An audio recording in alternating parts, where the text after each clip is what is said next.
G'day everyone and welcome to another edition of Craps Down Under. Today I'm going to continue doing our building the bankroll. In our last video we got up to 465 I believe. So what I'm going to do, I'm going to leave us with 100 in greens. I'll put the rest over here just out of the way. And there's 100 in greens. We've got 100 in reds. So I want to play with 300. So I need 1, 2, 3, 4. Okay, I'll take those reds back. So playing with another set of reds. Alright. That's it. Nothing else will fit. Good. Alright, so there's our $300 buy-in. And what we're actually trying to do here is I'm getting to the point where I want to actually have two bankrolls. So I've got 300 here and I've got basically, what have we got there? That's 50, 60, 70. Right, so 170 there. So what I want to actually do is get two $300 bankrolls, and so we're only playing with one of the bankrolls and one of them is our reserve bankroll. So in case we have a disaster and something goes, we have some freaky series of rolls, we've always got our kind of backup bankroll. So I want to kind of do that, and as we go through building up our bankroll, I actually want to get to a point where we've got not just one backup bankroll, but potentially, you know, 5, 6, 7 bankrolls, something like that. And as you do that, that actually makes you more resilient as a player, so that if you have bad sessions, a bad session doesn't wipe you out. You've still got, you know, maybe 10 bankrolls at your disposal before you'd have a complete and utter loss. So that's kind of where I want to go with this. I want to build up a number of bankrolls. So we've got our 300 bucks. We're going to get started. I'll continue doing the 2 units play, and get the one back. So I'm going to continue doing the 2 unit play, and we'll see how it goes. If we get to a point where we're just getting short rolls, I'll then, instead of doing a press, I'll do a regress. So that's what I'm going to do here. I'm just going to work. I have no idea what's going to happen, but we'll work this time. And we're at the very start of our bankroll, and I'll just see how we go. And straight out of the gate, we've got a 4, 3, 7. So we lose that.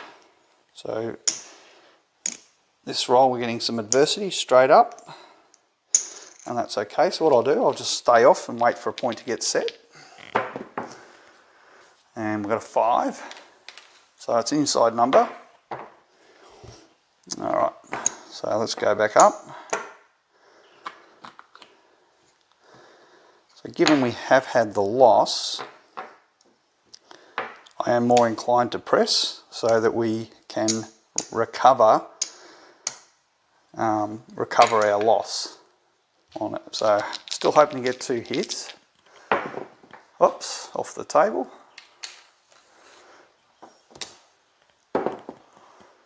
And we've got a 9, so that doesn't affect us. So this is roll number 3 for the shooter. There's a 5, so they've hit their point. So we get paid 15 for 1. And what we're going to do is press. I need to pass another dollar there. So I'm pressed up. Alright, so given the shooter's hitting insides, I'm just going to work. I know they caught us out one time, but I'm going to work because I've hit their point insides. At least go up for this one roll, 4, so that's an outside. But at least it's not rubbish. At least it's not in the horns. They're still getting the boxes. So now I'm getting to the point where I'm very inclined to give it one more roll and then pull down. Okay, so now we're getting rubbish. So that hasn't encouraged me. So I'm going to go regress all the way down to our base level now. I'll lock in that first hit of profit. So now our actual exposure on the table is $3, but I'm taking that kind of minimising our risk because they haven't hit the inside numbers, and we're getting long in the hand. And there's another bit of rubbish. So that's 2. So now we're getting to the point, you know, do we actually even just turn off our bets completely? So I'm almost at that point where I'm actually thinking of doing that, turning them off. So we'll just roll this shooter out, and there's the 7. So perfect call. Did the right thing there. And this one, it's really simple. If you're not getting the hits, the shooter's getting on in the hand, turn your bets off. That's all we're doing. We're not doing anything mystical here at all. Now we are still off, but we can just stay at this level. Get some new dice, new shooter.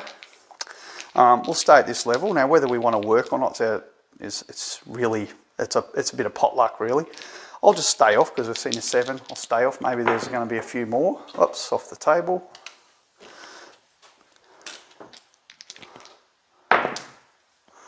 There's another 7. That's 2 7s we've avoided, and this is you know, relates to a comment in my previous video that Rob made. You know, and my comment was that the reason why we're kind of being rather consistent in our wins is we're actually avoiding a few 7s that would otherwise wipe us out. And you don't need to avoid too many 7s to actually have some wins that will put you ahead. And that's kind of what we're doing here. So 8's the point. So now we're working. All right, so we'll just keep continuing working at this lower level. Remember, we've only got $3 on the felt here of our actual bankroll. And we've got a 9, so that doesn't affect us. So remember, this shooter's had a come out 7, hit an inside, and then they've hit another inside that's just not one that we're on. Now we could certainly move our 5 to the 9. We could actually do that.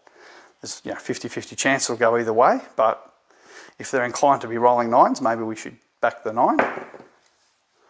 And there's a 7. So we ended up getting caught no matter what we did, but it was one less time that we got caught. So we lost $3 on that shooter, or on those 2 shooters. So $1.50 each if you want to average it across the 2 shooters. So I've had 3 bad shooters. I'll take it out of here. So 3 bad shooters in a row. So off to a pretty rough start. And get some more whites. There we go. 3 back and change. All right, so do we want to work or not? We seem to be getting a bunch of 7s. We've had a few of them. I'm actually going to tempt fate and work. And we've got a 6. All right, so we got our hit for 1. So I'm still going to do the press up because I still need to recover that first loss that we had.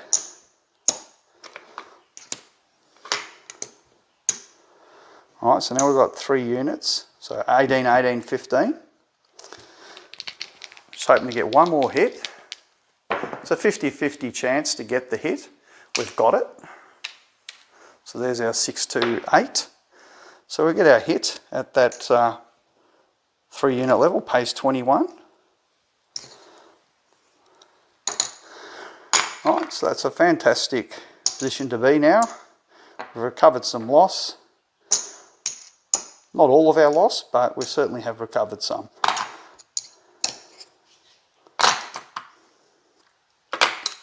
Remember, that move is still a 50-50, it's 49% chance. But after you've had your first hit, and this is the interesting thing with probability, to get the 2 hits at the start, yes, a hit followed by a hit, it's a 49%. 70 times 70 is 49%.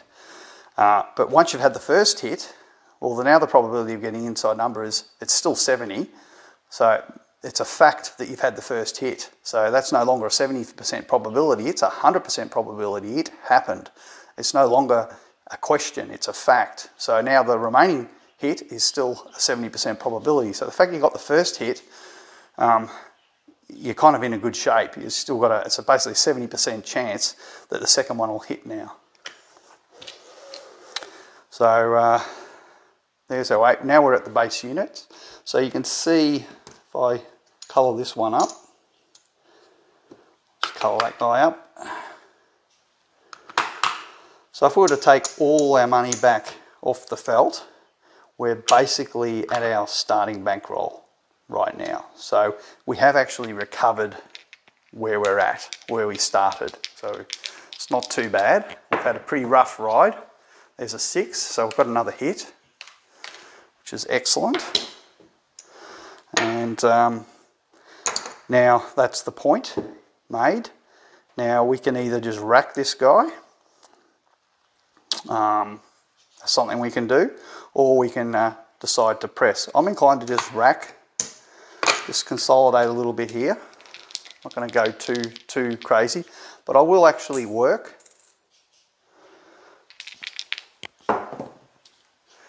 And we've got a 10, so outside number.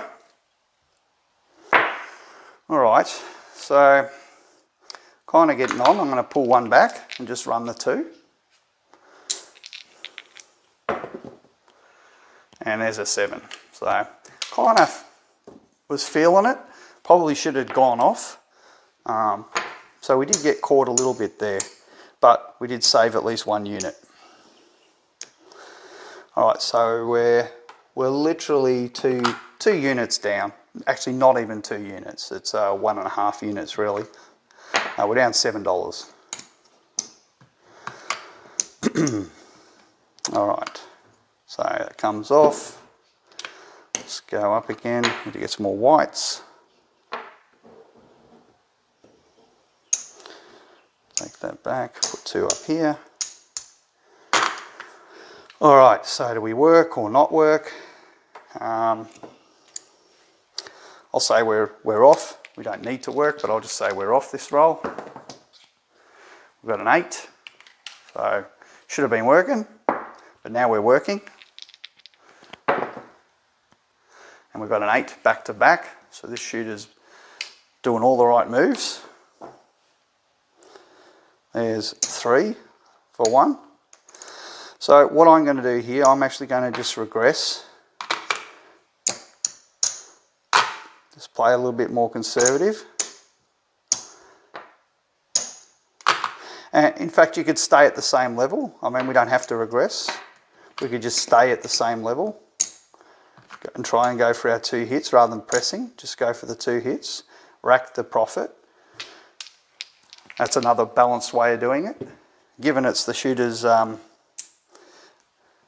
set the point straight off the bat, hit the point, I'm actually going to work.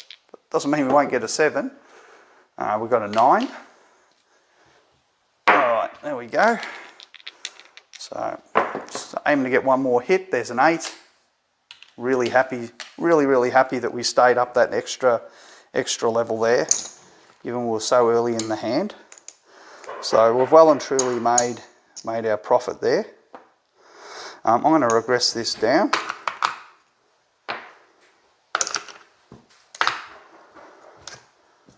Alright, I don't need that guy, and still need to have a white up here. So I'm just going to play at the base level now. So we're basically back even here, and now we've got a free roll now. So now we're playing in the profit. And we've got an 8 again. So this shooter's doing all the right moves. It's all inside numbers. The only number they've rolled that wasn't we were on was the 9. And we could do this. We could move to the 9 if the shooters are inclined to hit their points, which they've shown that they can at least hit one of them. So I'm just going to do that. Rack the 1 unit. Now you could do something like that and press it up. If you're bullish on the shooter, I'm quite bullish on this shooter. I think they're doing okay. 5. So we moved this one, so we miss out. But again, they're still hitting these inside numbers. And there's the 8. So I'm glad we pressed that guy up. So we're going to get another 15 for 1. Now, do we want to stay pressed up? I'm inclined to pull it back down, lock in that extra unit of profit there. All right, there's the 9. So we actually got the point. So it's not all bad that we moved. We picked it up. So again, I'm just going to rack. That comes off. I'm actually going to pull that one down, and I'm just going to have these two. Now I'm aware we're fairly long in the hand now, so I'm actually going to go off, because they may roll a 7, because they've actually been rolling a fair while now. There's a 7, so again we made the right call. I can't predict the future, but I'm just basing this on the norms of the game and hand length, so that's all I'm basing it on here. So there's the 8. So set another inside number, so I will work. I'll stay just these 2 units. Hit the 8. I mean, look what they're doing. They're just hitting their points. So there's another 7. So do we want to press at this point? I'm not inclined to press. I'm really just inclined to collect. I'm going to actually stay on. I know we're long in the hand, but the shooter's kind of had a 7 moment, if you want to call it that. So I'm actually going to work. It is a higher risk working at this point, and we got caught on it. So we got caught on a 7. So that's okay. I'll let the shooter set a point. Another 7. So they're banging out their 7s here. I'm not sure what that actually is there. I'm actually going to call it a no roll, because it was cocked on the edge of the rubber there. It could have gone either way. Another 7. So massive number of 7s here, which is actually good. I like seeing clumping of 7s. When I see that, I go, yep, that's expected to see clumping. Now they've set a point for 8. So I'm actually almost going to treat this like a new shooter at this point, because they've just had a good run of 7s. And now it doesn't mean that they can't just bang out some more 7s, but I'm actually just going to fire back a bit of profit back at the casino here and see if we can capitalise on that. Now I might only leave this up for a couple of rolls. 10. Alright, so at least it's a box number. 4, see they're outside numbers. So at this point I'm starting to risk being up those 2 units, because they're staying on the box numbers, but they're not actually getting the numbers we want. And I've given them 2 hits. So this is risking it doing this next roll. I'm really inclined to just go, well, I've given you 2 goes, like I said I would. I'm just going to take myself down to the 1 unit. I'll just leave that there for now. And you got an 8. Alright, so you showed me you can get your point, which is, this shooter's up to, I think, point number 4 now. So it's quite amazing.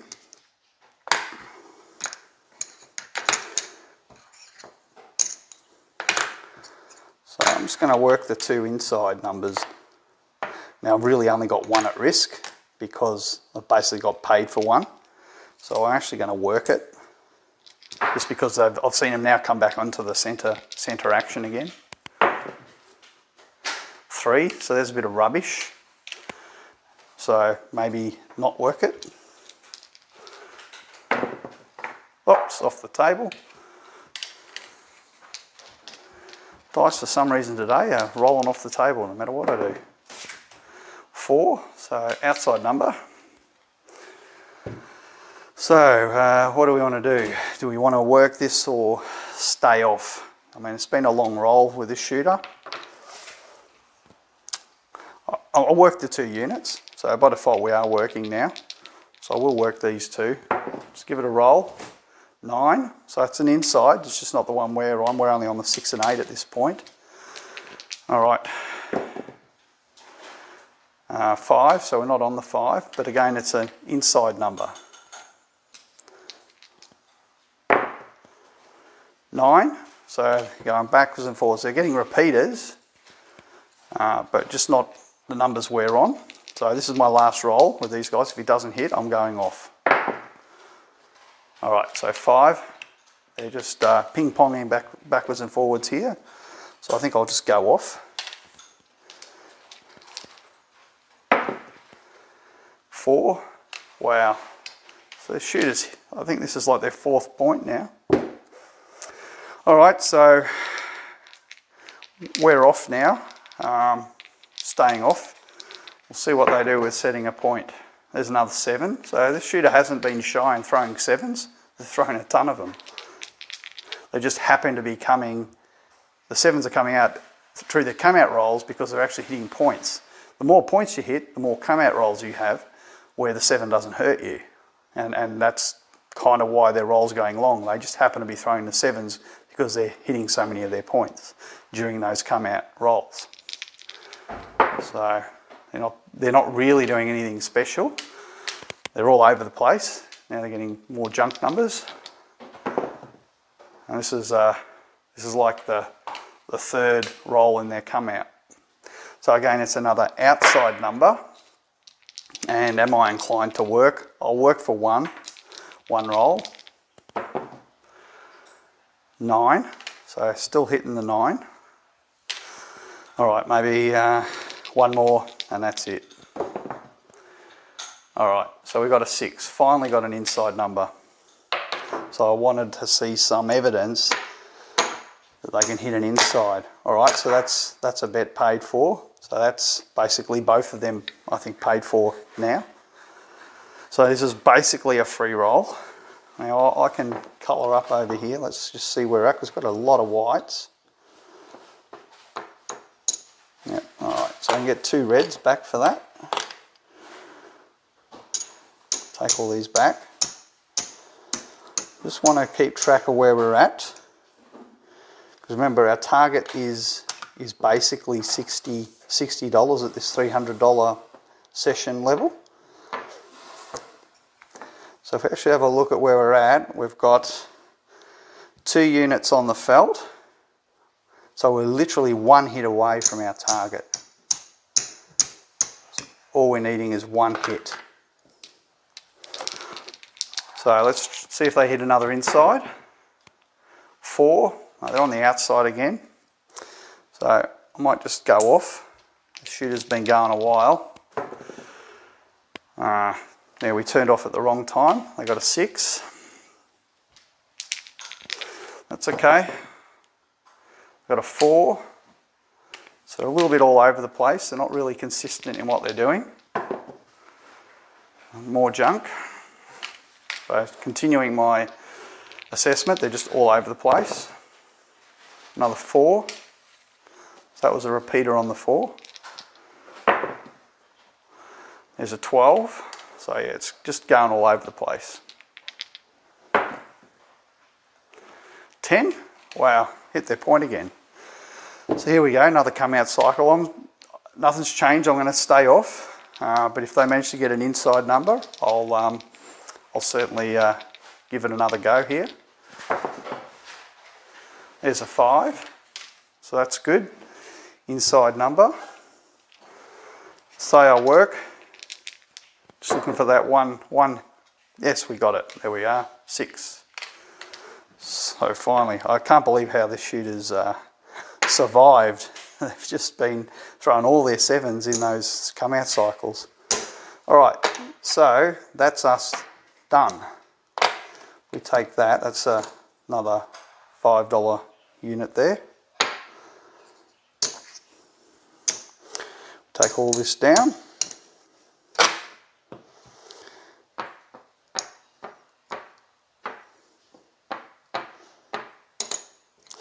I'll bring these down here. Right, so 50, 65. Right, so I'll colour these up, get the greens back.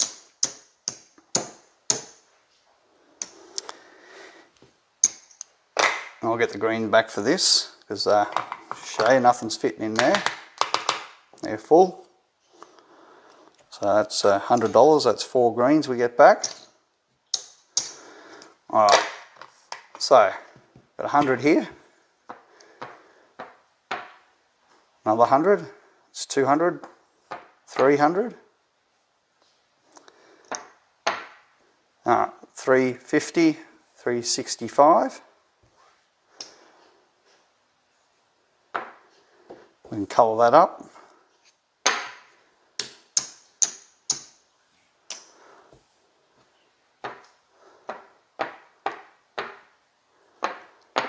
Alright, so 100, 200, 300, 400, 500 and $30. So we're almost on our way to having our second $300 bankroll built up. And that's what I'm going to do. I want to have 2 bankrolls at this level so I can survive a disastrous roll. If some freaky rolls happen, we've at least got another bankroll behind us that we can fall back on. And that's kind of what I want to do before I level up the bankroll. So we're pretty close to having our 2 bankrolls in place. Literally we'll get there on our, we should get pretty close to that on our next session. I'm going to continue rolling out, see where this guy goes, because he's had a crazy roll. 6 again. So I'm not sure what the point was. The point 5? Can't remember what they set the point for. It was 5, I think. But I hit another 6. 3. Should have been that way. More rubbish. More rubbish. Man, if you're on the horn, you're parlaying the horn there, you'd be laughing. 6 again. So that 6 is hot this roll. 5. Another point. So another come out cycle. Alright, there's a 10.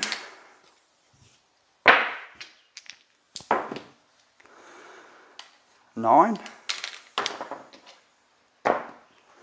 There's the 7. There we go. Alright, so that was them. I always find it interesting to just see where they ended up. Even though I'm just random rolling it, it's still kind of interesting to see how long can it go. So anyway, there we are. We made our profit, made our target. We had a bit of adversity at the start, had some pretty horrible runs of 7s and clustering of 7s as well. That shooter did manage to claim a little bit off us in the mid-roll when I had our bets working on the come-out.